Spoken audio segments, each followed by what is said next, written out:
Hello, this is me, Andy Kusman, and welcome back sa ating channel. So, medyo pagpasensya nyo na yung aking buhok dahil kagigising ko lang. Sorry na agad. So, in this video guys, gagawa ulit tayo ng bagong tutorial kung saan ituturo ko sa inyo kung paano alisin yung message button ng ating Facebook account. So, ikaw kung medyo private kang tao at ayaw mong i-message ka ng mga taong hindi mo kakilala or hindi mo friends, pwede mong gawin ito. So, paano nga ba yun?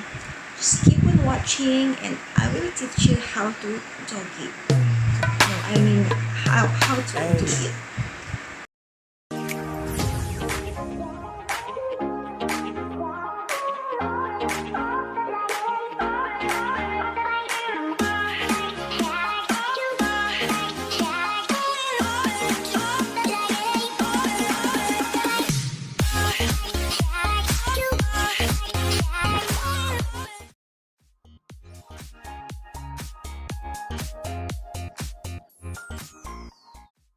Okay, so here guys, bago natin siya umpisahan, syempre kailangan muna natin i-open yung ating Facebook account.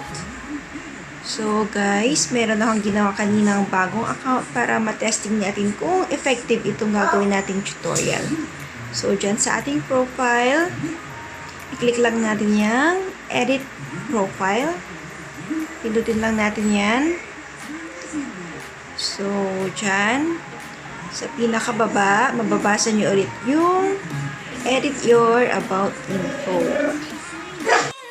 Okay, so i-click lang ulit natin yan. Dito sa may bandang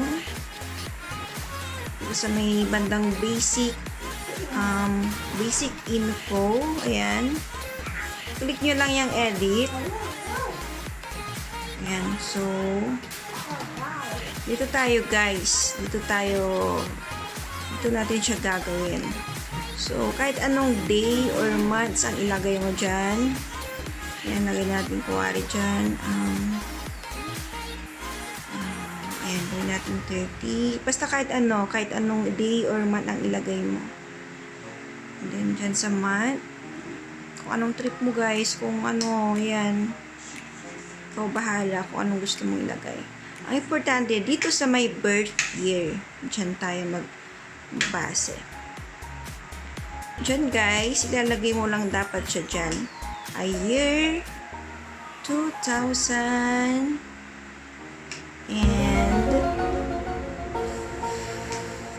Ayan. Dapat dyan guys, ang birth year mo ay kunwari 2005. So, i-okay natin siya. And then, i-click natin yung I confirm that I am 15 years old. Ayan, i-click nyo lang yan.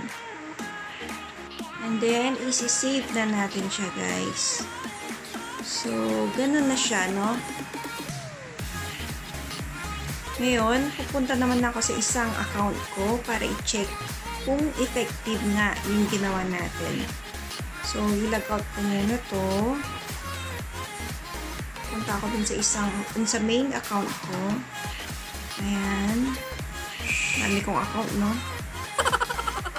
Ayan. Search natin yung ginawa kong account. Ito yung Mika. So, ito na siya, guys. Tcharan! O, diba? Nawala na yung message button.